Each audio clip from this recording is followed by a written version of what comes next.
Bonjour les Casimirennes. Bonjour Casimirois. Aujourd'hui, on va vous parler d'un sujet qui nous tient particulièrement à cœur, l'achat d'un camping-car d'occasion.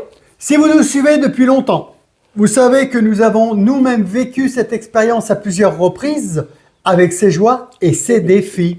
Et c'est justement pour éviter au prochain acquéreur les embûches, les difficultés et les déceptions qu'on a pu connaître nous. Et on a donc décidé de partager avec vous tous nos conseils et nos astuces. Si vous êtes ici, c'est que l'idée d'acquérir un camping-car vous trotte dans la tête. Et vous avez raison, c'est un excellent moyen de profiter des joies du voyage en toute autonomie. Cependant, certains d'entre vous ont déjà acquis leur camping-car et soyez assurés que cette vidéo est aussi faite pour vous. Tout d'abord parce qu'un jour, vous allez être confronté au changement de camping-car, mais aussi parce qu'on est persuadé qu'il y a des choses dans cette vidéo que vous allez découvrir et qui pourront vous être utiles. Et oui, qui n'a jamais entendu un camping-cariste se plaindre de défauts comme des infiltrations, des réparations mal faites sur leur camping-car acheté d'occasion. Mais aussi regretter leur choix d'implantation ou de type de camping-car qui ne correspond pas vraiment à leurs besoins. Et d'autres ont même subi la malhonnêteté de certains vendeurs avec par exemple un kilométrage trafiqué, un défaut d'entretien. Et d'autres ont été victimes de pures arnaques en achetant un camping-car qui avait été volé. C'est ce que nous allons essayer de vous éviter. Dans cette vidéo, on vous emmène à la découverte des secrets pour trouver le camping-car de vos rêves, celui qui vous accompagnera dans toutes vos aventures. On va tout d'abord cerner les avantages de l'achat d'un camping-car d'occasion par rapport à l'achat d'un camping-car neuf. Puis, comment élaborer son budget et son financement. Comment définir ses besoins et donc du coup de déterminer le type et l'implantation idéale de son futur achat. Comment déterminer la bonne affaire. Comment s'assurer du bon état de fonctionnement de son camping-car. Et on terminera par toutes les formalités pour éviter les arnaques et s'assurer du bon déroulement de l'achat avec les différents modes de paiement sécurisés. Vous trouverez tous les tableaux que vous verrez à l'écran et les liens qui vous aideront dans cette démarche dans la description de la vidéo. Alors, préparez-vous à embarquer pour un voyage rempli de conseils pratiques et d'anecdotes personnelles. Allez, vidéo! Alors, pourquoi se tourner vers l'occasion lors de l'achat de son camping-car? Quels sont donc ces avantages? Alors, le premier, et pas des moindres, c'est le prix. Et oui, même si le camping-car n'a pas un an, mais qu'il est de seconde main, eh bien, vous ferez une économie de 20%, correspondant à la TVA qui, elle, n'est due que sur de l'achat du neuf. 20% de 45 000 €, ça fait 9 000 €. Ça commence à chiffrer, 9 000 € d'économie. D'autant plus que souvent, deuxième avantage, le précédent propriétaire a investi dans de l'équipement optionnel qui n'est pas véritablement compté dans le prix de vente ou alors beaucoup moins cher que de l'équipement du neuf. On trouve souvent des camping-cars d'occasion équipés de Storban, isolants de vitres, caméras de recul, porte-vélo, bref des équipements qui peuvent très vite chiffrer si vous les achetez neufs. Et puis, le troisième gros avantage, et là, c'est notre expérience de vieux voyageurs qui parle. Mais vous avez dû entendre parler souvent si vous communiquez un peu avec les autres camping-caristes. C'est que lorsque vous achetez un camping-car neuf, eh bien, vous essuyez les plâtres, comme on dit. Il est très rare qu'un acheteur de camping-car neuf n'ait pas de déboires les 2 premières années du véhicule. Des choses mal serrées, des défauts de construction, des malfaçons. Bref, des tracas, c'est sûr, qui sont pris en garantie, bien sûr, et heureusement, parce que vu le prix d'achat des véhicules, mais qui souvent rend l'usage impossible par l'immobilisation de votre véhicule pour effectuer les travaux. Et ça, c'est dans tous les modèles. Du moins cher au plus cher et dans toutes les marques, même les plus prestigieuses. Allez, un petit clin d'œil à nos amis qui ont acheté un super liner pour une blinde et qui n'ont pas pu l'utiliser pendant plusieurs mois d'immobilisation faute de dispo des pièces qu'il fallait changer alors qu'ils n'avaient qu'un mois. Bref, contrairement à ce que l'on pourrait croire, acheter neuf n'est pas vraiment signe de tranquillité. Bon, voilà, si vous êtes prêt à acheter votre camping-car d'occasion, voici 10 conseils pour bien choisir votre perle rare et ne rien regretter. Il va falloir tout d'abord évaluer de manière réaliste le budget que vous pourrez consacrer à votre achat en tenant compte bien sûr de plusieurs paramètres. Le premier paramètre à prendre en compte, eh bien, c'est le financement. Conseil également valable pour l'achat d'un camping-car neuf. Oui, c'est exactement le même conseil. Il existe donc 3 façons de financer votre achat. Soit au comptant, soit à crédit, soit un mix des deux. Pour le paiement au comptant, c'est-à-dire que vous allez pouvoir financer votre achat grâce à des économies que vous avez de côté, il a pour avantage qu'il coûte beaucoup moins cher car il n'y a pas de frais d'agio qui peuvent vite augmenter le coût final de votre achat. Mais l'inconvénient est qu'il faut bien sûr avoir pu économiser pour constituer ce capital et d'en disposer. Votre capital déterminera alors le prix d'achat de votre camping-car. L'autre façon de financer votre achat est l'achat à crédit. Il a pour avantage d'être beaucoup plus souple car il étale le coût de l'achat sur plusieurs mensualités. Deuxième avantage, c'est que bien souvent avec le crédit, on pourra vous proposer des assurances de garantie pour le moteur et dans certains cas pour la cellule. Ce sont des frais à rajouter au coût du crédit bien sûr, mais qui peuvent être bien utiles et vous empêcher de continuer à payer un crédit sur un véhicule qui est devenu hors d'usage. Mais il a pour premier inconvénient d'augmenter le coût final de votre achat. Et deuxièmement, il est plus aléatoire quand on prend de l'âge car la durée de remboursement est en fonction de l'âge de l'emprunteur. Il faudra donc vous renseigner sur votre capacité d'emprunt qui déterminera alors le prix d'achat maximum de votre camping-car. Et puis pour terminer, vous pourrez financer votre camping-car par une somme définie par une partie de vos économies ou par la revente de votre ancien véhicule et par un complément apporté par un financement à crédit. Cette troisième solution permet de diminuer le coût des agios de votre crédit tout en vous permettant de ne pas investir toutes vos économies dans votre projet d'achat de camping-car et de pouvoir bénéficier de l'assurance garantie pour plus de tranquillité. Bref, chacun finance son projet comme il veut. Enfin, plus souvent comme il le peut. Oui, c'est vrai aussi. Et l'important étant forcément de bien y avoir réfléchi en connaissant les avantages et les inconvénients de chacun des financements. On va maintenant parler des dépenses, donc avec les frais annexes qui constituent le deuxième paramètre à prendre en compte. On a notre financement à gauche. Maintenant, on va parler des dépenses qui, elles, vont se situer à droite de la balance de notre budget. Les dépenses vont être constituées d'une partie par le prix d'achat du camping-car, mais aussi par les frais annexes. Quels sont ces frais ? Eh bien, on a tout d'abord la carte grise. Ce sont des frais qui sont variés suivant le nombre de chevaux de votre véhicule et sa date de première mise en circulation. Pour les plus de 10 ans, vous aurez une réduction de 50% du prix de base. Son montant est indiqué sur la ligne Y6 de la carte grise. Ensuite, vous allez avoir l'assurance. Là, la dépense sera plutôt en fonction du modèle du camping-car. C'est souvent plus cher pour les intégraux, ainsi que l'année de mise en circulation et puis les options et le prix à neuf de votre achat. Et puis, pour terminer, vous avez aussi les frais d'équipement qu'il faudra acquérir et eux qui peuvent chiffrer très vite. C'est d'ailleurs un argument pour se tourner vers l'achat d'un camping-car d'occasion. Bien sûr, il y a les chaises, la table, la vaisselle, les cales de stationnement, les raccords et tuyaux pour l'eau, les câbles électriques, mais il y a aussi le storban, la climatisation, les isolants de pare-brise, et cela peut vite chiffrer à plusieurs milliers d'euros. Il faudra donc penser à chiffrer cette dépense en fonction de l'équipement de base de votre achat et considérer cette dépense dans votre budget d'acquisition. Et puis, dernier paramètre, c'est le prix d'achat de votre camping-car. Et oui, le prix, déterminé par ailleurs par votre budget, aura un impact sur l'âge de votre acquisition, Sur son kilométrage au moment de l'achat, sur le type de camping-car sur la présence de travaux ou non. et sur le type de vendeur, professionnel ou particulier. Voici un tableau qui résume tout ça. Tout d'abord, ce tableau va vous permettre de cerner les différents critères par rapport à votre budget. Je m'explique.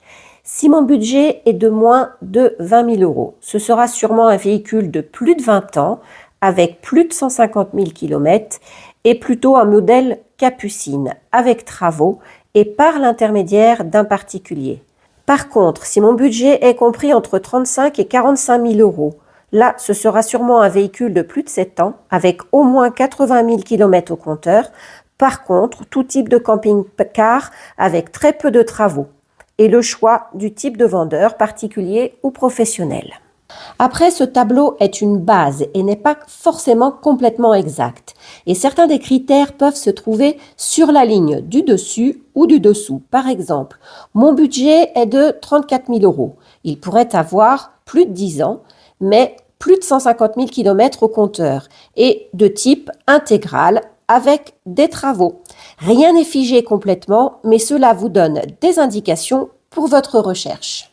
Je peux également me servir de ce tableau pour connaître le budget nécessaire si j'ai des critères impératifs dans mon choix. Par exemple, je veux obligatoirement un intégral vendu par un professionnel et qui ait moins de 40 000 km au compteur. Eh bien, je vois que mon budget devra être d'au moins 45 000 euros. Il est temps maintenant pour vous de cerner vos besoins. C'est également utile pour ceux qui ont opté pour un camping-car neuf. Il va falloir se poser 3 questions qui vont impacter le choix de votre camping-car. Combien de personnes voyageront dans le camping-car? Quelle est la durée et la saisonnalité de mes voyages? Grâce à ce tableau, nous allons pouvoir déterminer le type de camping-car qui nous correspond le mieux. Alors, il existe 4 grands types de camping-car. On va commencer donc par la Capucine, qui elle ressemble à un profilé. C'est une cabine avec une cellule, mais elle a un lit au-dessus du poste de conduite. C'est un camping-car qui est réservé donc pour 1 à 7 personnes. En deuxième, on a le profilé, qui lui est le modèle allégé du camping-car Capucine, puisqu'elle n'a pas le lit au-dessus de la cabine, et il est réservé pour 1 à 4 personnes. Ensuite, on a le fourgon aménagé qui est un utilitaire aménagé et qui est réservé donc pour une utilisation pour 1 à 3 personnes. Et pour terminer, on a le camping-car intégral. On a une grande cellule qui est posée sur un châssis nu du constructeur. Et ce camping-car est pour 1 à 5 personnes. On va maintenant parler, donc ce qui est en vert sur ce tableau, eh bien ce sont les avantages. On va regarder par exemple par rapport, donc là on a le prix neuf. Eh bien là où ça sera le plus intéressant, le moins cher, eh bien ce sera la Capucine. Vous allez pouvoir en trouver en neuf de 70 à 85 000 euros. Le plus cher sera plutôt vers l'intégral qui lui sera de 62 à 85, mais c'est même plutôt jusqu'à même des fois 100 000 euros. Ensuite, l'autre avantage, eh bien, c'est si vous achetez d'occasion, le prix d'occasion, vous avez un tout petit budget, eh bien, ce sera plutôt sur la Capucine. Parce que déjà, il y a des modèles beaucoup plus vieux et du coup, beaucoup plus abordables par rapport à des petits budgets. Et puis, un petit peu aussi au niveau des profilés, des vieux profilés, vous pourrez en trouver à partir de 25 000 euros. Les plus chers en occasion, évidemment, ce sera les intégraux puisque c'est déjà les plus chers en neuf. Ensuite, rapport habitabilité et longueur, et bien évidemment, sur la Capucine, ce sera l'optimal.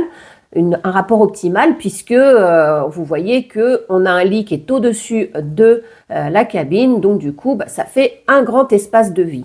Et puis le mauvais élève, après où il y a moins de rapport habitabilité longueur, ça va être sur le fourgon aménagé parce que il est moins large. Du coup on perd un petit peu de surface habitable. Ensuite, au niveau de la maniabilité hauteur et largeur, là, le mauvais élève, c'est plutôt la Capucine, car on a une grosse prise au vent et puis une limitation d'accès par rapport à la hauteur et pour les ponts, les stationnements. Donc là, l'idéal, c'est plutôt le profilé qui, avec son look qui paraît plus maniable, et puis le fourgon aménagé, lui, qui est plus discret et plus facile à conduire. Au niveau du confort, eh bien, on aura la Capucine, surtout quand on est nombreux, pour un bon espace de vie avec un lit, du fait du lit qui est en hauteur ici, donc il va libérer de l'espace dans le côté habitacle, espace de vie plutôt, et puis aussi le camping-car intégral du fait que sa cabine est compris dans la cellule qui est de la même largeur, contrairement au profilé, eh bien, on va avoir une grande zone habitable, un gain de place. Et puis aussi, il est beaucoup plus lumineux parce que vous voyez, il a des grandes baies vitrées. Donc ça aussi, c'est un élément de confort. Ensuite, eh bien, on va parler de la consommation de carburant. Donc là, le mauvais élève, c'est plutôt la capucine, puisqu'elle a une importante prise au vent. Et du coup, elle va consommer beaucoup plus que ses homologues. Là, la consommation, le meilleur, c'est plutôt pour le profilé, le fourgon aménagé. Pour la saisonnalité, eh bien, c'est surtout au niveau du fourgon aménagé, qui sera plutôt réservé pour les périodes chaudes ou tempérées, parce que c'est plutôt un fourgon qui est ouvert sur l'extérieur. D'abord parce qu'il a une grande porte latérale, donc pour le chauffage, c'est pas l'idéal. Et puis, comme on disait tout à l'heure, il n'a pas une très grande habitabilité, donc du coup, c'est vraiment plutôt pour les personnes qui partent en période chaude ou tempérée. Pour le stockage, le mauvais élève, ça va être encore le fourgon aménagé car il n'a pratiquement pas de soute, un petit peu en dessous du lit, mais c'est vraiment par rapport à ses homologues, c'est vraiment un handicap pour le fourgon aménagé. Et puis le public concerné, par rapport à ce qu'on vient de dire, la capucine, ça sera pour les familles à partir de 4 personnes, le profilé des couples avec ou sans enfants, le fourgon aménagé plutôt pour des personnes seules ou des couples pour de courts ou moyens séjours, et puis l'intégrale pour des voyageurs sur des moyens ou longs séjours ou qui aiment le grand confort et qui sont en confiance avec la conduite d'un camping-car.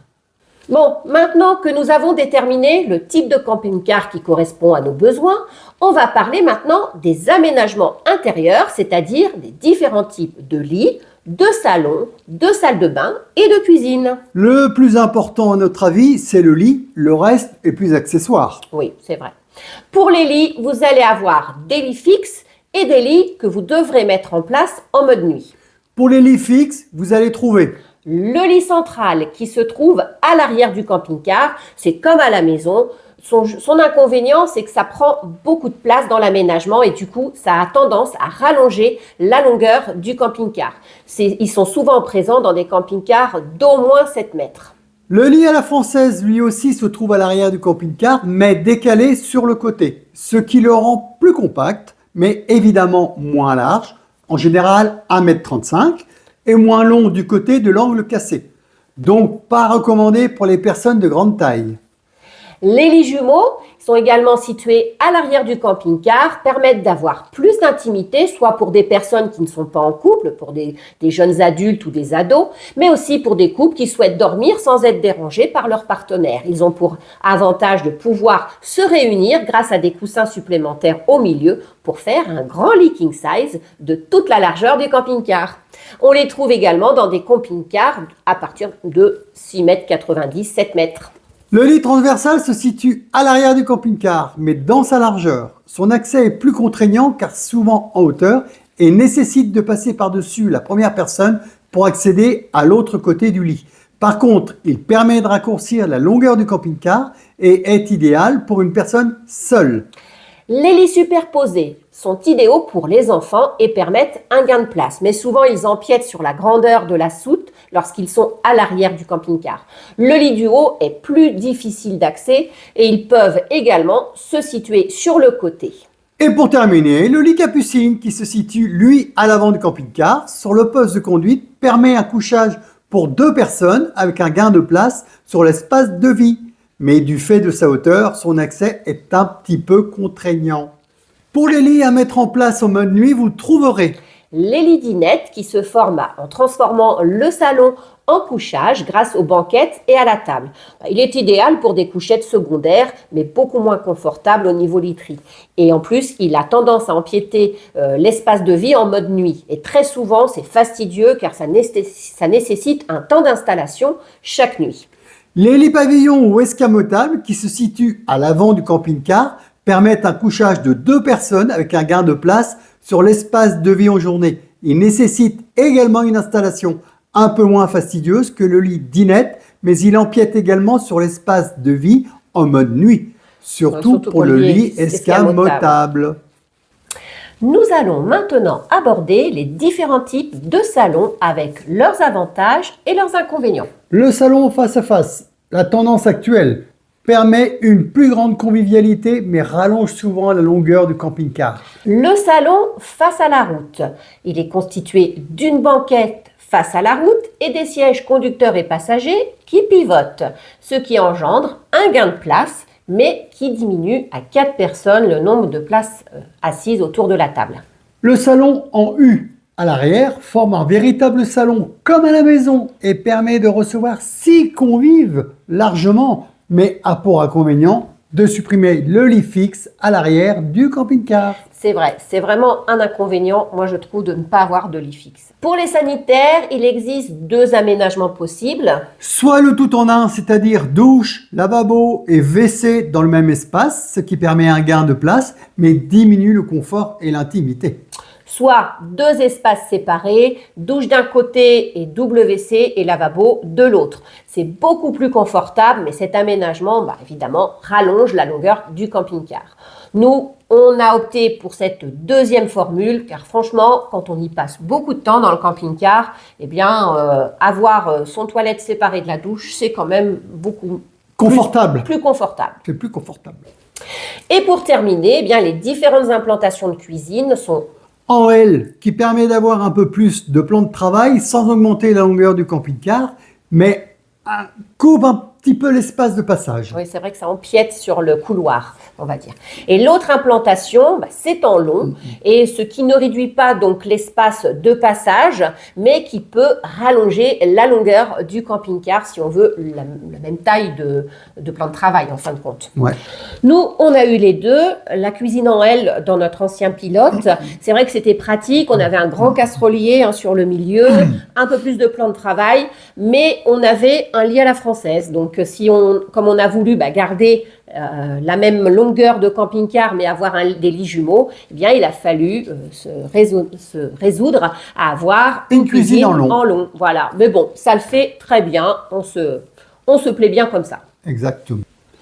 J'ai maintenant mon budget, mon type de camping-car et son aménagement correspondant à mes besoins. Je vais pouvoir rechercher la perle rare qui m'attend. Pour le réseau de vente, il existe 2 alternatives, le réseau professionnel et le réseau particulier. Et connaître les avantages et les inconvénients de chaque réseau est important avant de se décider. Voici un petit tableau reprenant les avantages et les inconvénients de chacun des réseaux de vente. Alors sur ce tableau, on a résumé un petit peu, en rose ça va être les désavantages, en vert les avantages de chaque réseau de vente. Donc le réseau professionnel et le réseau particulier.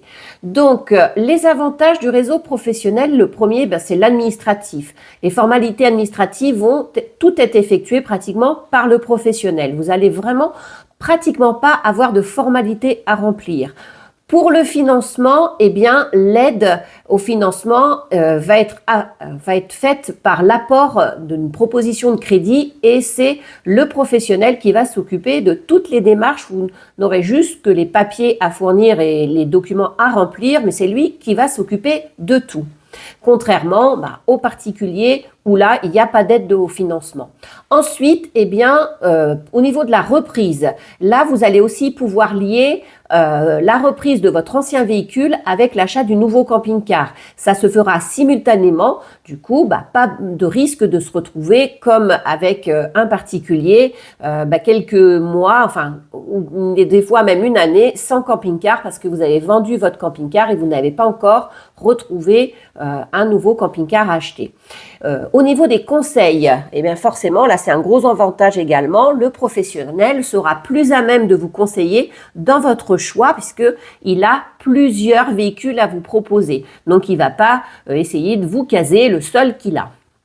Contrairement, lui, au particulier, qui peut aussi vous donner de bons conseils, mais là, faire attention au beau parleur et va plutôt prêcher pour son camping-car. Le service après-vente, là aussi, c'est un gros avantage car le professionnel sera toujours là pour vous renseigner après la vente du véhicule. Enfin, en principe, mais la majorité des professionnels le feront. Au niveau de la fiabilité, le véhicule, quand il est vendu par un professionnel, il y a une obligation, il doit être révisé et en bon état de fonctionnement. Ça, c'est vraiment important si vous recherchez vraiment un camping-car qui soit impeccable, enfin en tout cas, voilà, qui soit en état de fonctionnement et bien révisé. Par contre, si vous souhaitez acheter un camping-car parce que vous avez un faible budget avec des travaux, eh bien, vous ne pourrez pas demander vous adresser à un professionnel car il a l'obligation de fournir un camping-car en état. Le dernier avantage du professionnel, c'est qu'il va proposer 4 types de garanties. La première est la garantie légale de conformité de 2 ans qui est pour les véhicules neufs, mais aussi pour les véhicules d'occasion qui auraient moins de 2 ans puisque la garantie continue à courir même s'il y a un changement de propriétaire dans les 2 ans.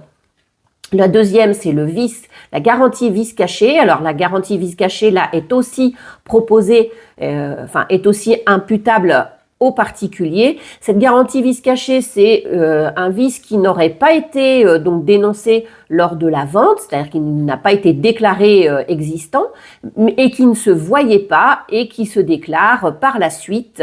Et là, on peut se retourner contre le professionnel ou le particulier en tant que garantie vice caché. La troisième garantie, c'est la garantie commerciale qui est facultative et offerte, c'est-à-dire qu'elle va être gratuite pour vous, mais elle n'est pas obligatoire, elle peut être proposée par le professionnel. C'est souvent des garanties de 6 mois, 1 an, sur des occasions, de très bonnes occasions qui sont assez récentes. Et puis la quatrième, c'est l'extension de garantie qui, elle, est facultative mais payante, c'est-à-dire le professionnel va pouvoir vous proposer d'adhérer à une assurance garantie qui, du coup, va vous faire une garantie, par exemple, sur toute la durée du crédit. Pour le particulier, eh bien, lui, son plus gros avantage et pas des moindres, ça va être le prix qui va être moins élevé du fait du peu d'obligations d'un vendeur non professionnel. Il n'est pas obligé d'avoir un véhicule, en état de fonctionnement, étanche, etc. Si il vous dit, non, j'ai des problèmes d'infiltration, il n'y a pas de souci, vous pouvez l'acheter, mais vous achetez en connaissance de cause. Du coup, le prix sera moins élevé.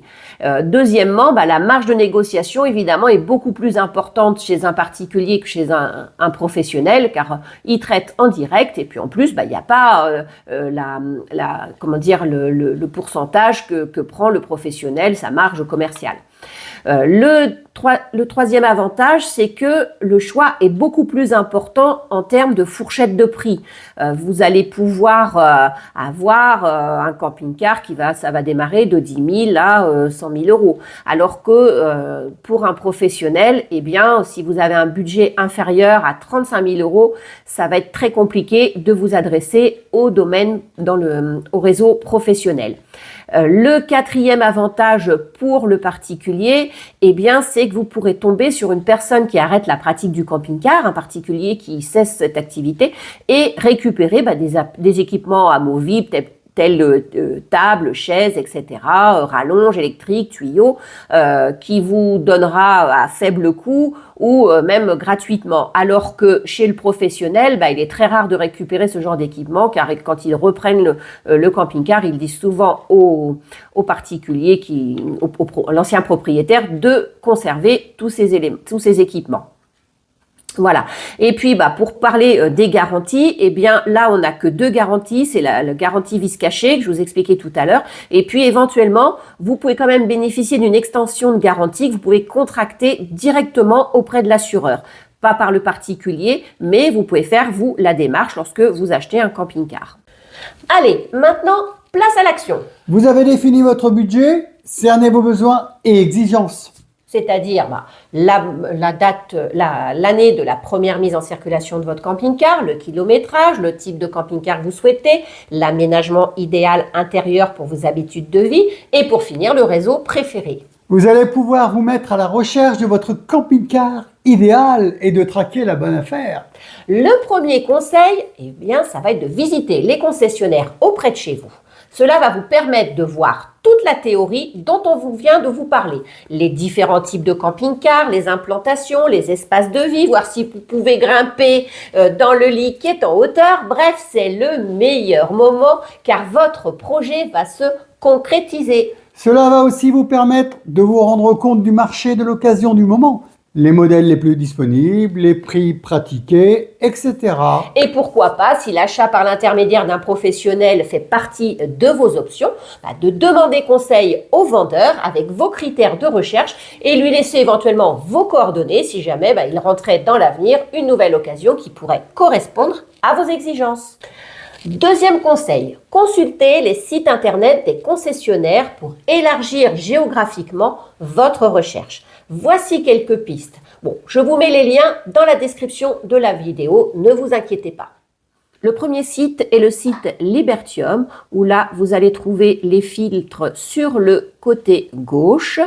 Le deuxième va être Hippocampe, où là, les filtres vont plutôt être sur le dessus, au début du site. Ensuite, il y a le site Idylcar. Alors nous, c'est celui qu'on a utilisé pour trouver notre nouveau camping-car d'occasion. On a trouvé quand même qu'il était très pratique car au niveau des filtres, il est bien renseigné. Ensuite, vous avez le site Master France. Donc là, vous allez pouvoir pareil avoir les filtres au début du site. Et le site Univers. Donc là, c'est un site où les types de camping-cars sont plutôt au niveau du côté gauche du site.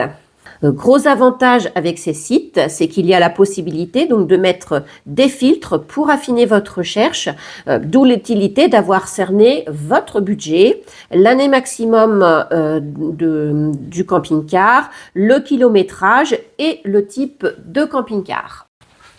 Et puis, dernier conseil, consultez les sites de petites annonces en choisissant soit le réseau professionnel ou particulier, à vous de les sélectionner dans les filtres. En voici quelques-uns.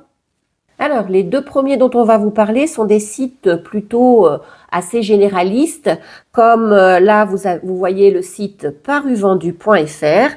Alors, c'est plutôt, vous allez trouver plein de choses, c'est pas spécifique au camping-car. Le deuxième est Le Bon Coin, idem, c'est plutôt un site de petites annonces généralisées. Et le troisième, c'est le site wikicamper.fr. Donc là, vous voyez, c'est vraiment spécifique au camping-car, enfin au tout du moins camping-car et caravane. Et le dernier est lemondeducamping-car.fr qui, lui, est vraiment spécialisé dans le camping-car.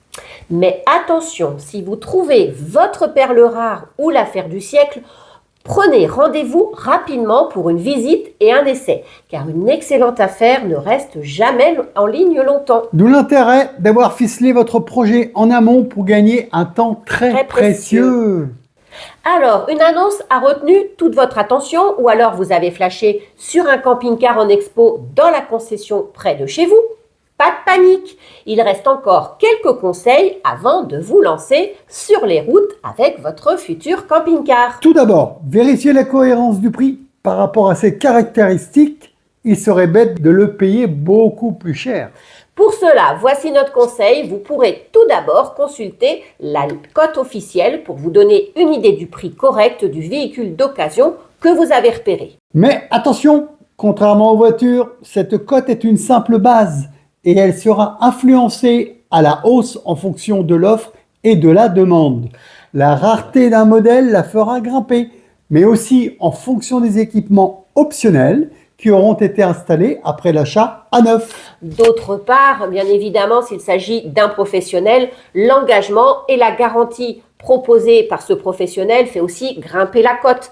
Il faudra qu'il remette en état, qu'il fasse la révision du moteur, le contrôle et l'entretien des équipements, et il vous proposera une garantie professionnelle recours. Bref, cela vous donne une idée, mais elle n'est sûrement pas suffisante. Pour la compléter, vous allez pouvoir refaire la recherche sur les sites d'annonces en renseignant dans les filtres la référence du véhicule de votre annonce que vous avez choisi. Voici un exemple. Voilà, j'ai repéré donc mon annonce, un chausson 650 First Line en excellent état. Je vais donc aller voir les caractéristiques de cette annonce. Donc là, on va avoir la description de ce camping-car. Et puis ensuite, eh bien, je vais aller voir sur le site d'Idilcar et rentrer donc chausson 650 First Line. Du coup, il va me sortir toutes les annonces qui pourraient correspondre à ce camping-car et je vais choisir, bon, les 3 premières sont des produits neufs, donc je ne vais pas prendre cela, ça me donne quand même une idée du prix neuf, et je vais aller sur le chausson 650 First Line 2023 à 58 900 €. Et je vais pouvoir donc comparer par rapport à mon autre annonce, eh bien, l'année, le kilométrage, les accessoires qui y sont installés, et puis surtout comparer le prix de ce chausson qui est proposé sur le site d'Idilcar, tout en sachant de bien faire attention qu'il y a une différence entre les vendeurs professionnels et les vendeurs particuliers. Il y a toujours une différence de prix, mais bon, on n'en parle pas, on a expliqué les avantages et les inconvénients de chaque réseau de vente. Je vais pouvoir aussi aller voir sur le site de Libertium, voir une autre annonce. Je procède de la même manière et je vais pouvoir comparer le prix d'un autre camping-car de même modèle proposé qui peut éventuellement avoir quelques différences aussi. Il peut y avoir une différence de kilométrage ou d'année, mais ça vous donne quand même une fourchette de prix et voir si l'annonce que vous avez sélectionnée est la meilleure. Allez, on y est, c'est décidé, c'est sûrement votre nouveau camping-car. Mais maintenant, ne tardez pas à prendre rendez-vous pour le voir et l'essayer si possible. Voici un tableau qui va vous aider à vérifier le plus possible de choses sans en oublier. Vous pourrez le télécharger grâce au lien que vous trouverez dans la description de la vidéo. Imprimez-le, emmenez-le avec vous pour le rendez-vous. Comme ça, vous pourrez alors cocher chaque vérification faite avec la possibilité de mettre une petite remarque à côté. Alors voilà, dans ce petit tableau, enfin grand tableau, on a répertorié un petit peu toutes les choses à vérifier lorsque vous allez visiter le camping-car d'occasion que vous souhaitez acheter. On a répertorié d'abord du côté cellule en extérieur et puis dans la deuxième page, vous aurez le côté cellule, tout ce qui est à l'intérieur. Et puis en troisième page, vous trouverez tout ce qui est porteur avec l'extérieur, la mécanique et le poste de conduite qui, lui, se trouve à l'intérieur. On va revenir sur notre cellule. Et bien là, vous allez voir à l'extérieur tous les différents points à voir, comme la carrosserie, le toit, mais aussi les joints, les charnières, les serrures, le marchepied, le châssis, bref, tout plein d'endroits qu'il va falloir vérifier. Et puis, on vous donne un petit peu des indications de ce qu'il faut vérifier. Par exemple, sur le toit, voir s'il est propre et sans enfoncement. Sur les joints, s'ils sont étanches et sans bavure. Le châssis, s'il n'y a pas de traces de rouille importantes ni de perforation, etc. Le coffre à gaz. Bref, vous allez pouvoir tout vérifier. Ici, vous allez pouvoir cocher, une fois que vous aurez imprimé ce document. Ici, vous pourrez cocher et puis éventuellement mettre des petites remarques comme par exemple, on va partir sur le marchepied. Il fonctionne effectivement sans effort, mais il est légèrement abîmé sur un coin, etc. Ensuite, au niveau de la cellule intérieure, ça va être tout ce qui est belle, la douche, l'évier, le lavabo, mais aussi les équipements techniques et les équipements ménagers. Donc, vous voyez, à vérifier, on vous dit si ça fonctionne, si ça se met pas en sécurité. Donc là, hop, on va cocher. Pareil, on peut mettre des petites remarques. Et puis en troisième, on a le porteur, où là, on va voir au niveau extérieur les phares, les clignotants, les vitres, les jantes, les pneus, la présence de roues de secours. Et puis, pour la mécanique, la présence soit du contrat d'entretien, soit les factures avec les différentes choses à regarder, la batterie moteur, les amortisseurs. Et puis, le poste de conduite, ici, les sièges, le chauffage, la clim, le frein à main, bref, tous ces éléments avec des petites indications de ce qu'il y a à vérifier. Ici, toujours les cases à cocher et la grande case pour les remarques.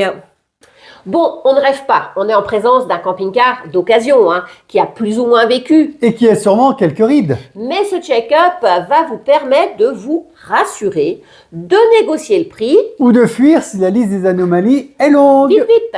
Et puis pour terminer votre visite, demandez à l'essayer, ou si le vendeur ne veut pas pour des raisons d'assurance bien souvent que vous le conduisiez, eh bien demandez-lui de faire un tour d'une quinzaine de kilomètres avec lui en tant que passager. Vous pourrez alors vous rendre compte du bruit du moteur, du freinage, de la tenue de route, etc.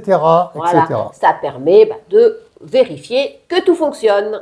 Ça y est, vous avez trouvé votre future boîte à bonheur et vous en êtes convaincu. Eh bien, il reste encore quelques étapes pour concrétiser votre achat et pas des plus agréables. C'est quelques conseils pour les formalités de vente.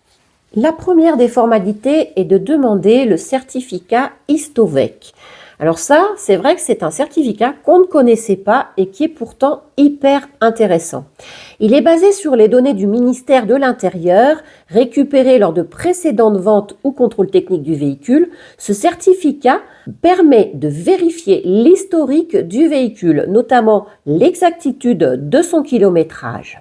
Pour l'obtenir, il vous faudra le nom de naissance du vendeur qui se trouve sur la carte grise, l'immatriculation du véhicule et le numéro de formule qui se trouve sur le devant de la carte grise. Les formalités, il s'obtient gratuitement sur le site istovec.intérieur.gouv.fr. Vous inquiétez pas, je vous mets le lien dans la description de la vidéo. La deuxième formalité, c'est la carte grise. Tout d'abord, s'il s'agit d'un vendeur particulier, ce document en corrélation avec d'autres documents va vous permettre de vérifier que le vendeur est bien le propriétaire. Il faudra donc vérifier que le numéro d'immatriculation sur la carte grise correspond bien aux plaques fixées sur le camping-car. Que le numéro du châssis inscrit sur la carte grise en E soit identique à celui gravé sur le porteur.